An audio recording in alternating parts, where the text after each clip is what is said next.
Hello, Assalamualaikum warahmatullahi wabarakatuh. Kembali lagi dengan Ibu Bella Pratiwi. Kita akan melanjutkan pembelajaran kita mengenai materi termokimia. Kalau pada video pembelajaran sebelumnya kita telah belajar mengenai sistem, lingkungan, apa itu reaksi eksoterm, endoterm, persamaan termokimia, dan juga tentang kalorimetri. Selanjutnya kita akan membahas mengenai materi apakah itu. Di sini ada gambar Pasar Ramayana Pusat. Apa ya hubungannya Pasar Ramayana Pusat dengan materi ini? Ya, kita akan mempelajari mengenai hukum Hess. Di sini Anda semua bisa melihat kan ada peta dari Panam mau ke Ramayana nih misalnya ceritanya. Kita menaiki suatu TMP atau Transmetro Pekanbaru. Lihat ya, dia berjalan dari Panam langsung tembus ke Ramayana. Selanjutnya itu kita pakai oplet atau angkutan umum. Nah, berhenti dulu di loket. Pindah transport lagi, pakai oplet yang warna biru, baru deh sampai ke Ramayana. Apa perbedaannya dari kedua jenis kendaraan ini? Ya, kalau kita menggunakan TMP atau Transmetro Pekanbaru dari Panam ke Ramayana Pusat itu dengan cara secara langsung.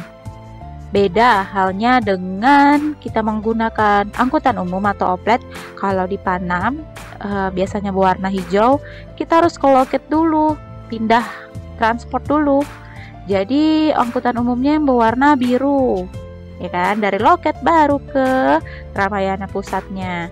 Nampak perbedaannya kan? Kalau misalkan yang tadi secara langsung, kalau ini tidak langsung atau bertahap. Oke, dapat disimpulkan kalau Panam ke Ramayana terus menggunakan loket seperti ini. Nah, melihat gambar seperti ini namanya siklus. Bisa secara langsung, bisa secara bertahap dari Panam ke loket, dari loket ke Ramayana. Itu ya, bisa dilihat ini seperti siklus, cycle gitu.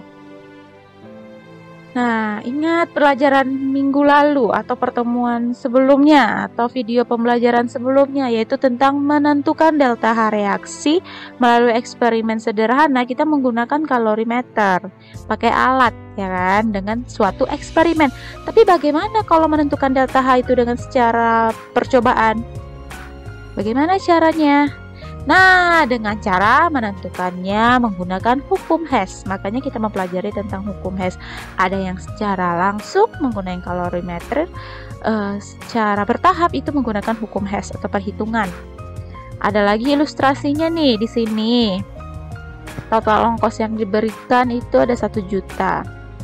Kalau kita naik pesawat langsung habis untuk sampai ke apa ini nama daerahnya ya, tempat lokasi D deh gitu, langsung habis 1 juta itu. Tapi kalau kita naik bis ya kan, atau ini angkutan ya angkutan kan banyak nih perpindahan tahap-tahapnya nih di pulau di lokasi B tukar bus lagi. Jadi ke Lampung, oh iya ini daerahnya Lampung. Jadi sampai di Lampung cuma 500.000, ada sisanya lagi 500.000. Sedangkan naik pesawat, iya sih cepet, tapi langsung ludes total ongkos yang diberikannya. Bagaimana sih kesimpulannya? Ya, kita hubungkan dengan kalori reaksi. Kalau misalkan secara langsung, sama dengan jumlah aljabar dari kalor tahap-tahap reaksinya. Suatu reaksi dapat berlangsung secara langsung maupun bertahap, di mana keadaan awal dan akhir, sifat reaktan dan produknya selalu sama. Nah, ini bunyi hukum Hess. Jika suatu reaksi berlangsung dalam 2 tahap reaksi atau lebih, maka perubahan entalpi suatu reaksi tersebut sama dengan jumlah perubahan entalpi dari semua tahapannya. Atau lebih singkatnya, entalpi reaksi tidak bergantung pada jalan reaksi, melainkan tergantung pada hasil akhir reaksi. Kalau di dalam hukum Hess ini muncul ya berbagai fakta bahwa banyaknya pembentukan senyawa dari unsur-unsurnya itu tidak dapat diukur perubahan entalpinya secara laboratorium. Makanya disinilah kita menentukan dengan cara perhitungan. bahwa berdasarkan hasil pengukuran dan sifat-sifat entalpi, Hess ini menyatakan bahwa entalpi hanya bergantung pada keadaan awal dan akhir reaksi. Maka perubahan entalpi itu tidak bergantung pada jalan reaksi atau proses. Contohnya nih, reaksi pembentukan asam sulfat dari unsur-unsurnya. Pembentukannya dari sulfur dulu, H2 dulu, ditambah O2, barulah menghasilkan H2SO4. Yang mana pembentukan asam sulfat dari unsur-unsurnya itu tidak terjadi, sehingga tidak dapat diukur langsung perubahan entalpinya. Contoh reaksi lainnya, kalau secara langsung seperti ini. Dari reaktan menghasilkan produk, dapatlah perubahannya kan. Secara tidak langsung kita pakai C dulu gitu. Jadi pembentukan H2SO4 ini tidak bisa langsung dari S tambah H tambah O2 langsung H2SO4, tidak bisa seperti itu, melainkan ada tahapan lainnya seperti ini. Kita mau ke B nih, ya kan? Makanya ada bantuan C. Berarti dari A ke C dulu baru C ke B. Dari A ke C itu memiliki perubahan lain lagi, dan C ke B juga memiliki perubahan entalpi yang lain. Kalau ini lebih banyak lagi tahapnya, yaitu ada D dan E lagi gitu kan. Dari A ke D dulu, D ke E dulu, E ke B dulu, ya kan, makin banyak perubahan entalpinya. Jadi kalau kita hubungkan seperti ini, untuk mencari delta H1 ini, kita cari delta H1 tadi nih, itu tahapnya banyak. Kita tambahkan H2, delta H3 itu sama dengan delta H4, 5, dan 6 nih, kayak gini. Kalau A ke B itu kan secara langsung. Secara tahapnya gimana? Ke A ke D dulu, D ke E dulu, E ke B dulu gitu kan, B ke C dulu, baru C ke A gitu. Barulah dapat dia dari A ke B gitu, atau A ke C dulu, atau C ke B, baru dapat A ke B gitu ya tahap-tahapannya. Selanjutnya ada diagram siklus dan diagram tingkat energi. Kalau misalkan dia seperti ini namanya siklus ya, berulang gitu. Perhatikan diagram siklus berikut. Di sini kita mau membentuk suatu CO2.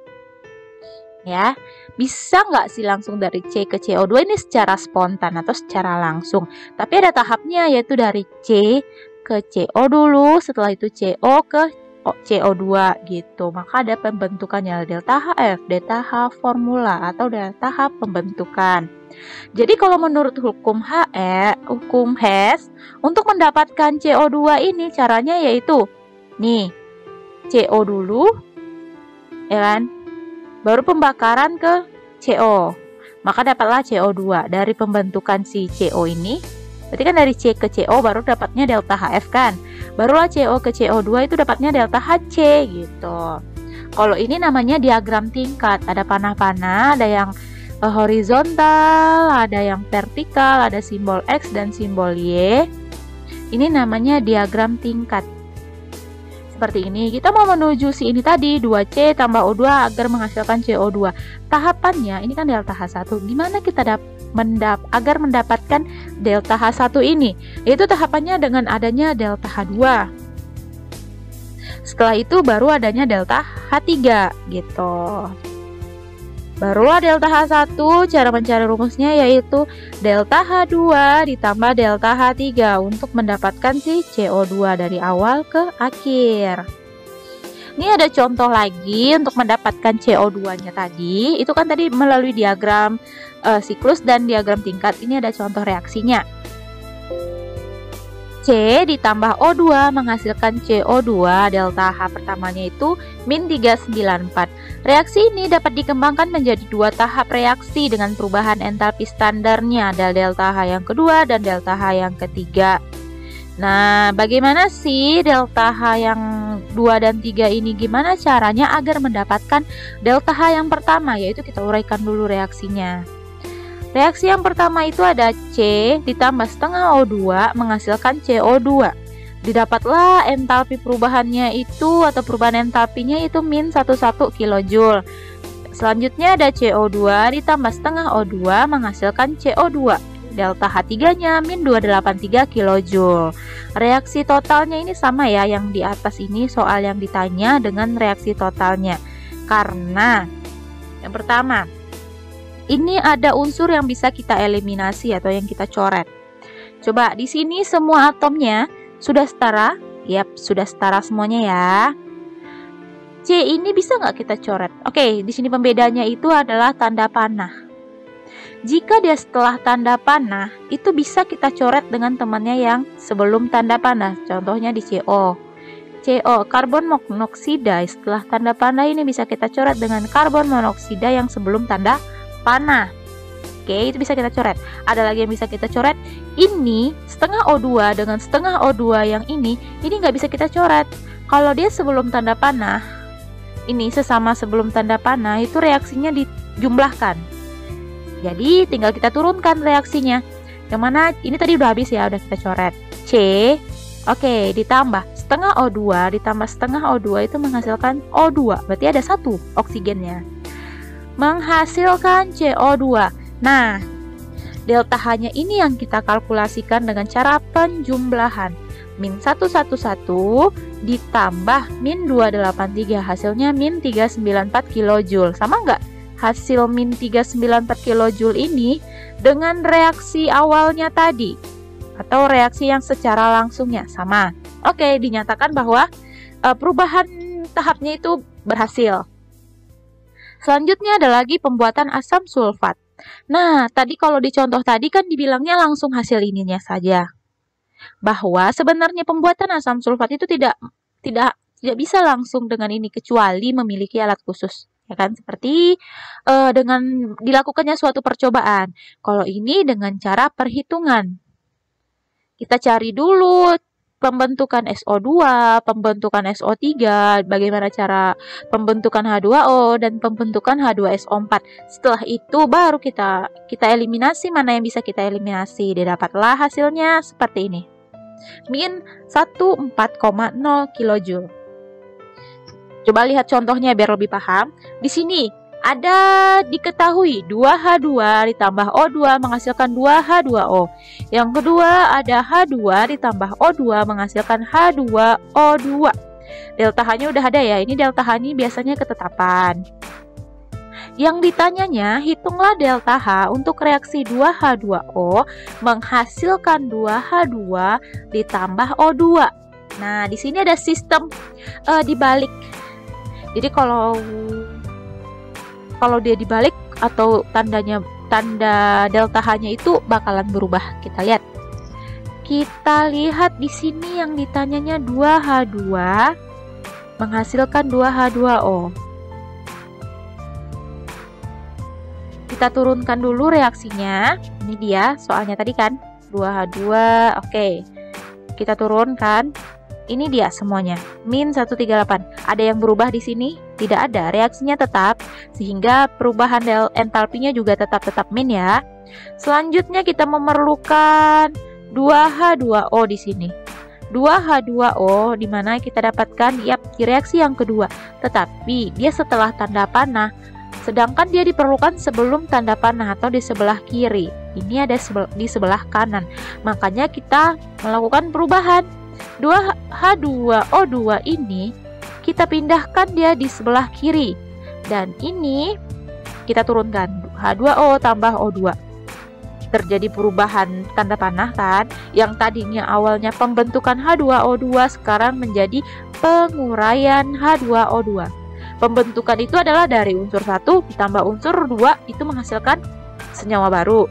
Tetapi kalau dia reaksi penguraian dari senyawa baru ini apa saja unsur yang terdapat di dalam senyawa ini, yaitu ada unsur A dan unsur si B gitu. Dan di sini kita disetarakan koefisiennya. Oke. Ditanyanya di sini ada 2H2O, sedangkan di sini awalnya cuma H2O2, makanya kita kalikan 2. Kita kalikan seluruhnya di sini 2. Yang 44,8 ini juga kita kalikan 2. Ingat tandanya berubah karena dia berubah posisi dari pembentukan menjadi penguraian. Oke, dari kali 2, ini tadi udah dibalik dan dikali 2. Setelah itu baru kita coret-coret apa yang bisa kita coret. Di sini H2O2, H2, 2H2 ini kita coret dengan 2H2. Setelah itu O2 kita coret. Nah, di sini 1, Bu.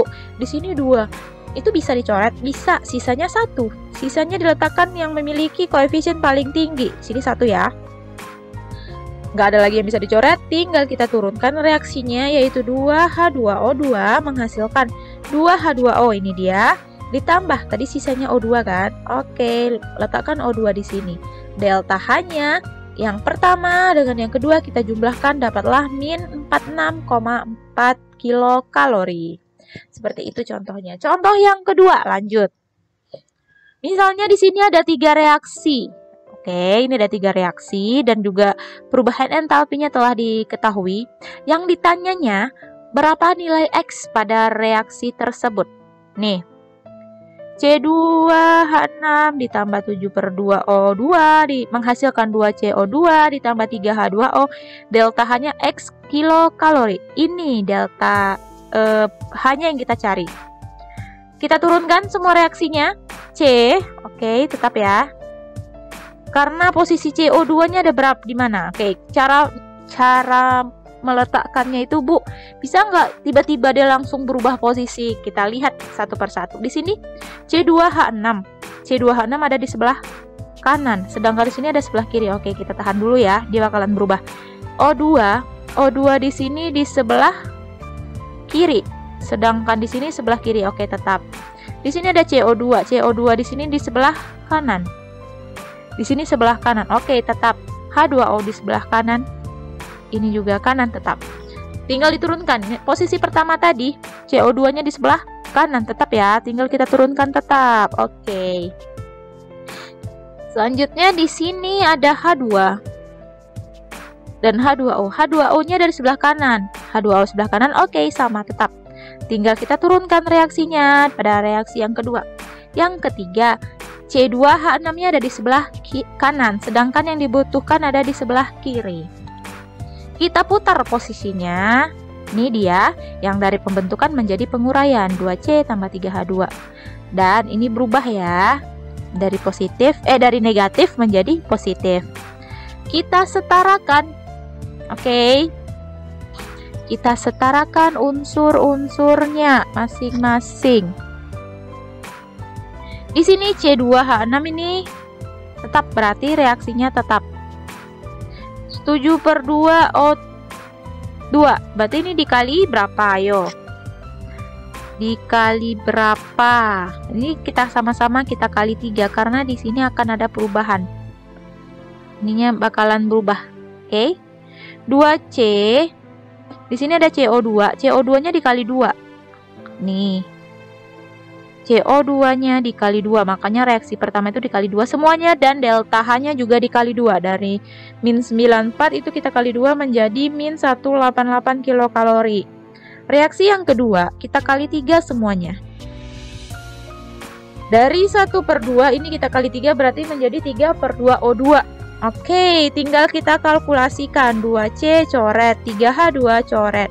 Setelah itu kita turunkan. Posisinya boleh seterah, Bu, boleh terserah ya.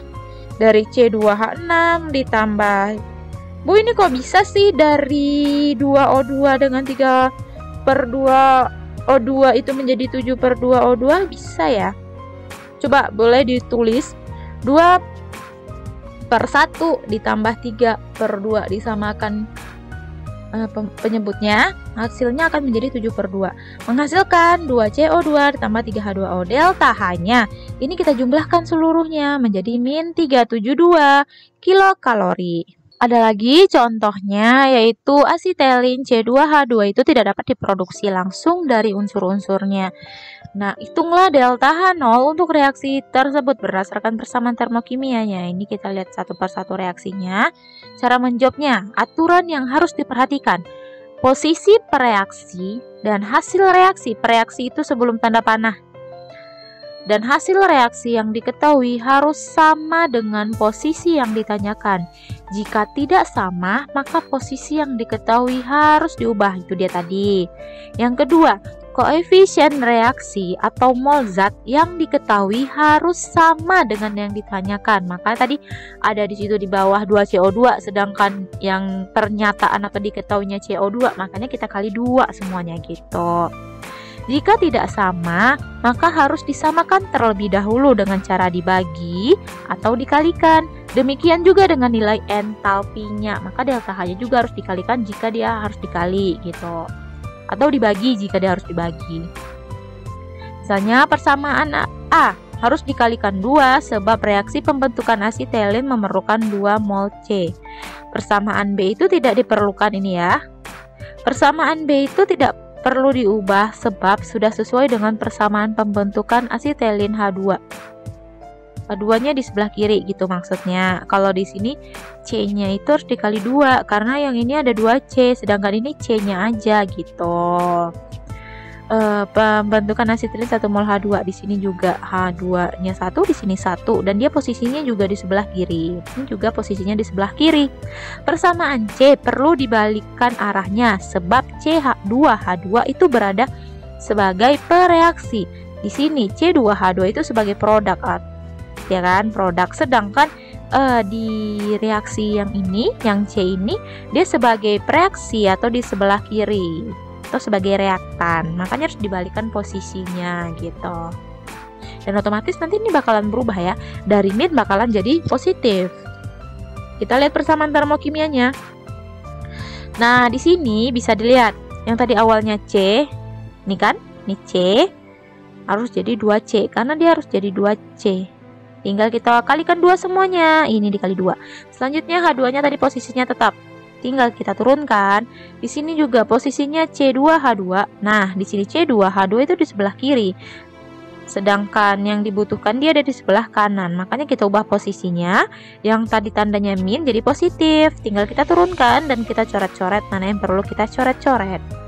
Nah, delta H-nya itulah yang akan kita jumlahkan. Hasilnya yaitu positif 227 kJ per mol.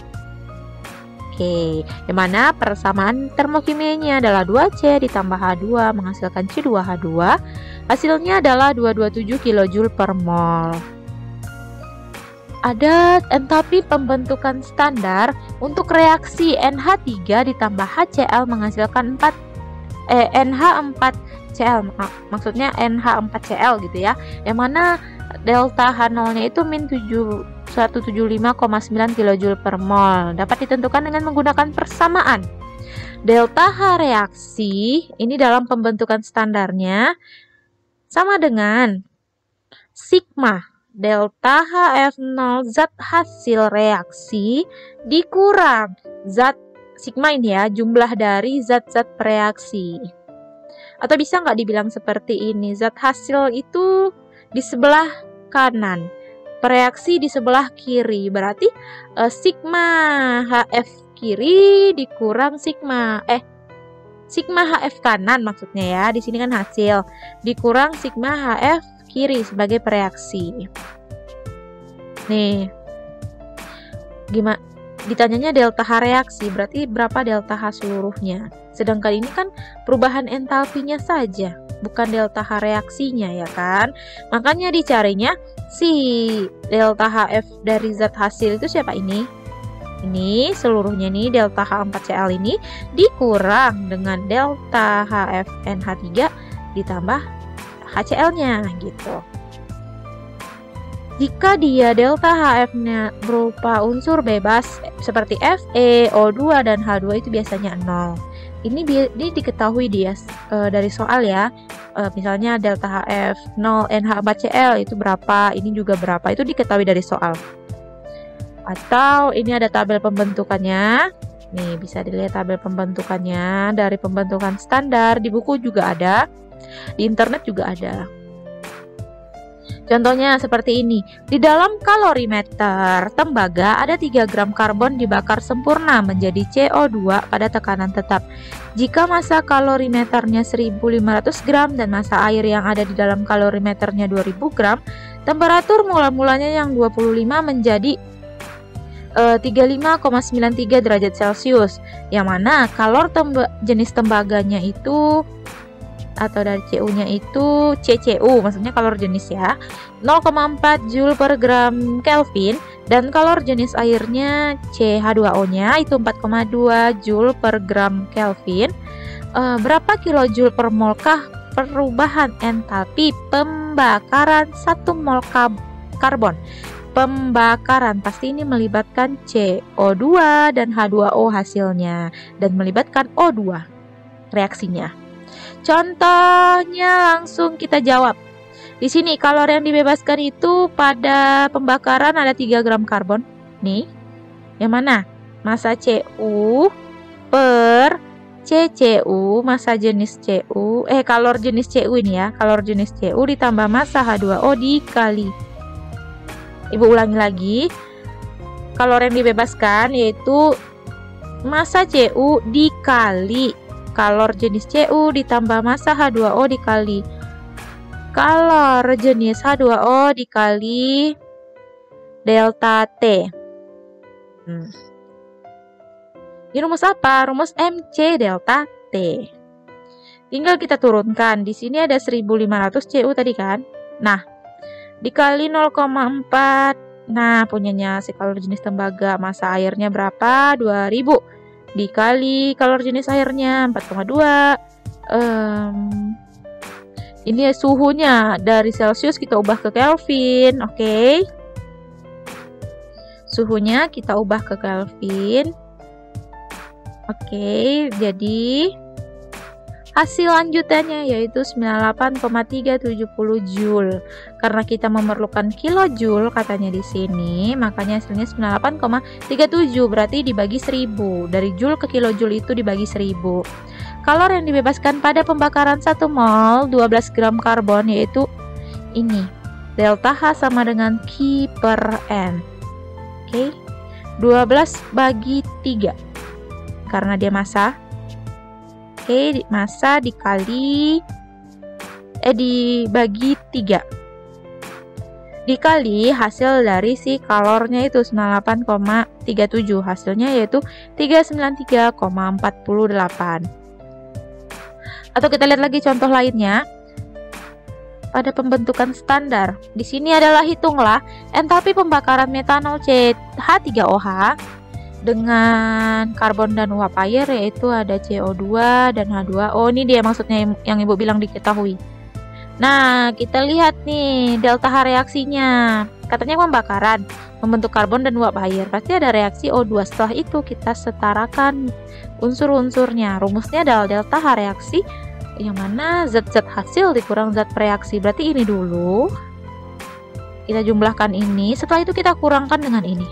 Makanya ini kan tadi kan CO2 ditambah H2O. H2O nya karena ada 2, makanya kita kali 2. Ininya juga kita kali 2. Setelah itu kita kurangkan dengan si zat pereaksinya, yaitu CH3 ditambah setengah O2. CH3OH ini ada 1 ya kan, 1 mol atau 1 koefisiennya. O2 itu ada 1/2. Karena dia merupakan unsur bebas, makanya dia delta HF0 nya itu adalah 0. Setelah itu kita kalkulasikan hasilnya min 640 kJ per mol gitu. Setelah hukum Hess, kita move ke submateri lanjutan, yaitu penentuan delta H reaksi berdasarkan data energi ikatan. Ini pakai energi ikatan. Kalau tadi data dari perubahan entalpinya. Kita lihat di sini. Di sini ada energi disosiasi ikatan. Apakah itu? Kita lihat dulu reaksinya. Di sini ada H2 gas menghasilkan 2 H2 gas. Sama-sama gas, tapi posisinya berbeda ya. Ini H2, ini 2H. Delta H-nya itu sama dengan positif 436 kJ. Energi disosiasi ikatannya itu H dengan H itu positif 436 kJ. H dengan H, inilah namanya energi ikatan. Unsur pertama dengan unsur satunya lagi itu berikatan dalam satu senyawanya. Apa sih yang disebut dengan energi disosiasi ikatan atau disimbolkan dengan D? Yaitu adalah energi yang diperlukan untuk memutuskan satu mol ikatan dalam suatu molekul gas menjadi atom-atomnya dalam fase gas. Contohnya, pemutusan semua ikatan atom C dan H itu pada metana. Contohnya seperti ini. Ada CH4 menghasilkan CH3 ditambah H2. 435 energi ikatan pada CH-nya. Selanjutnya di sini ada CH3, CH2 dan CH. Jadi perubahan masing-masingnya CH itu ikatannya itu berbeda ya, energi disosiasinya. Nah, itulah dia. Selanjutnya ada tabel energi ikatan. Ini ada tabelnya. Ini biasanya diketahui juga dalam soal atau dalam buku-buku lainnya, ini biasanya ada. Kita masuk energi ikatan. Apa itu energi ikatan? Dari submaterinya aja udah contohnya juga udah disosiasi energi ikatan. Sebenarnya apa itu energi ikatan? Yap, energi ikatan adalah perubahan entalpi pada pemutusan 1 mol ikatan dalam molekul-molekul berwujud gas menjadi atom-atom gas. Energi ikatan inilah yang juga dimaksud dengan energi disosiasi ikatan yang disimbolkan dengan delta HD. D itu disosiasi. Ada lagi nih rumusnya, yaitu delta H reaksi sama dengan sigma pemutusan ikatan dikurang sigma pembentukan ikatan. Oke, ingat gitu. Jika dia pada reaksi eksoterm, jika energi pembentukan ikatannya itu lebih besar daripada energi pemutusan ikatan. Tapi jika dia pada reaksi endoterm, itu energi pembentukan ikatannya itu lebih kecil daripada energi pemutusan ikatan. Itu perbedaannya. Nih, caranya penentuan delta H reaksi berdasarkan data energi ikatan. Diketahui di sini ada pembakaran metana. Ingat, kalau pembakaran itu melibatkan reaksi oksigen dan pasti menghasilkan CO2 dan H2O. Pembakaran sempurna ya. Tapi kalau ada pembakaran tidak sempurna, itu cuma ada karbon monoksida, tidak CO2 tapi CO aja. Dengan menggunakan tabel energi ikatan, tentukan energi yang dibebaskan pada pembakaran gas metana. Kita lihat langkah yang pertamanya. Kita gambarkan dulu ikatan masing-masing senyawanya. Ini kan CH4. Bagaimana sih masing-masing strukturnya nih? CH4 seperti ini. 2O2, 2O2 ini ya menghasilkan CO2. CO2 itu seperti ini ya bentuknya. Ditambah 2H2O. Ini ada 2H2O. Nih, H2O. Oke. Setelah itu langkah yang keduanya, buat ikatan yang putus dan penggabungan ikatan kalikan dengan data energi ikatan. Ikatan yang putus yaitu ikatan pada CH. Maksudnya seperti ini. Ini ikatannya bakalan putus nih, gitu. Nih, pemutusan ikatan ada 4 mol atau 4 CH4 tadi kan, kali 4 413 itu berdasarkan ini data CH nya itu berdasarkan data yang ada. Tuh ini biasanya udah ada dalam buku atau ketetapannya. Selanjutnya mol O2 dan ini ada pembentukan ikatannya juga seperti itu. Pemutusan ikatan itu bisa disebut dengan reaksinya, kalau ini hasil reaksinya. Udah, setelah itu kita jumlahkan, dapat ini pemutusan, dapat ini pembentukan. Langkah ketiga, tentukan delta H-nya. Karena yang ditanyanya adalah X kurang Y, makanya ini 2642 dikurang 3450, hasilnya adalah min 808 kJ. Atau kita coba contoh lainnya, misalnya jika diketahui energi ikat rata-rata NH pada NH3 seperti ini Ibu maksud. Ini udah ada diketahui. HH-nya itu 4H berikatan dengan H cara bacanya ya. 435 N rangkap 3N itu nilainya 946. Perkirakan entalpi pembentukan gas NH3.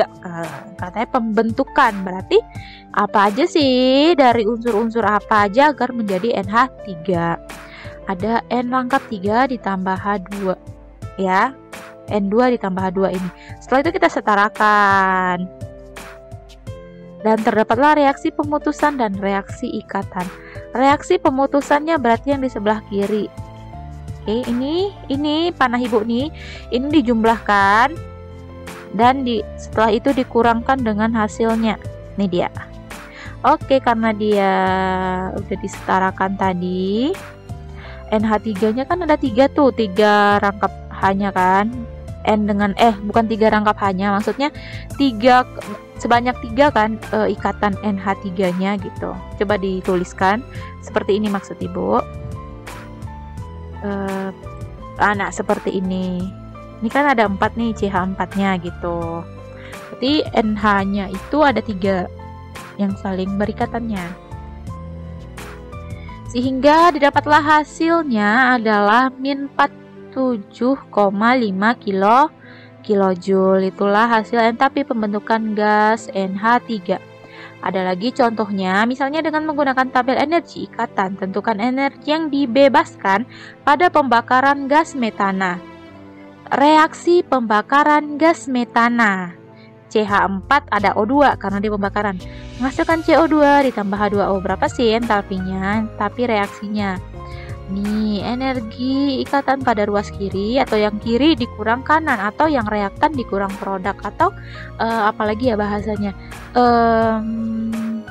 Reaksi dikurang hasil reaksi seperti itu. Ini tinggal dilihat ada 4 CH-nya, 2 O2-nya dikurang ini. C-nya dengan O, terus tambah O dengan H, 4 sebanyak 4. Tinggal kita kalkulasikan, hasilnya adalah min 802 kilojoule. Ada lagi contohnya di sini energi ikatannya ditetapkan atau diketahui. Hitunglah N2H4 ditambah 2H2O2 menghasilkan N2 ditambah 4H2O. Ini kita lebarkan dulu sayapnya. Nih N-nya ada 2, nih N-nya ada 2 berikatan dengan 4H. Ditambah 2H2O2. 2H, ini ada 2 O-nya ya. H-nya juga ada 2 menghasilkan N rangkap 3. N2 itu pasti dia N rangkap 3 ya. Ada 4H2O. HOH ada 4 sebanyak 4. Tinggal kita hitung delta H reaksinya, yang kiri dikurang kanan. Bedanya dengan hash tadi, kanan dikurang kiri. Kalau ini kiri kurang kanan, itu bedanya ya rumusnya. Tinggal kalkulasikan berapa energi ikatannya N dengan N di sini. Ini dia sebanyak 1, N dengan H ini ada 4 ya. Nah, ya kali 4. Begitu selanjutnya ada 2 O-nya ya. Kalikan karena dia ada 2. Nih O-nya, H-nya juga ada 2. H-nya juga ada 2 gitu. Tinggal kita kalikan, hasilnya menjadi min 795 kilojoule. Ini boleh dicoba-coba ya di rumah ya. Sama nggak hasilnya? Oke, yang terakhir kita masuk pada kalor pembakaran. Yang mana dalam energi ikatan ini itu menghitungnya itu perubahan entalpi reaksinya. Nah, dapat juga dihitung dengan entalpi pada pembakaran atau kalor pembakaran. Kita lihat apa yang dimaksud dengan kalor pembakaran, yaitu adalah perubahan panas yang disebabkan pembakaran 1 mol zat. Contohnya, karena pembakaran, ingat ya, selalu aja Ibu ingatkan bahwa kalau pembakaran itu ada O2, pasti menghasilkan CO2 dan H2O kalau dia merupakan pembakaran sempurna. Bu, apa beda pembakaran sempurna dengan tidak sempurna? Oke, kita analogikan. Kalau di pembakaran sempurna itu tidak ada radikal di dalamnya atau tidak ada pengganggu. Tapi kalau di pembakaran tidak sempurna, itu pasti ada racun di dalamnya. Jadi kalau kita terhirup itu bakalan terkontaminasi entah bagian pernapasan kita atau dengan kulit kita gitu. Ini contohnya pada pembakaran C6H12O6 apa? Glukosa ya. Ini ada tabel pada bahan bakar. Nih, wujudnya juga ada. Kayak heksadekana itu memiliki wujud padat. Sukrosa, glukosa juga padat. Heksana, oktana itu cair. Panas pembakarannya berbeda tiap zatnya. Nih, ini pada gram kilojoule per gram. Kalau ini kilojoule per mol itu juga beda. Oke. Demikianlah pelajaran kali ini atau video pembelajaran kali ini. Jika ada yang ingin ditanyakan, boleh di-chat di kolom komentar atau menghubungi kontak person yang ada di sini. Jangan lupa setiap apa yang telah kita pelajari itu diulang, karena sesuatu itu bisa karena terbiasa, ya kan? Ibu akhiri, wabillahi taufik wal hidayah. Wassalamualaikum warahmatullahi wabarakatuh. Tetap terus semangat belajar kimianya. Jangan lupa diulangi latihan terus dan terus. Ibu akhiri, see you.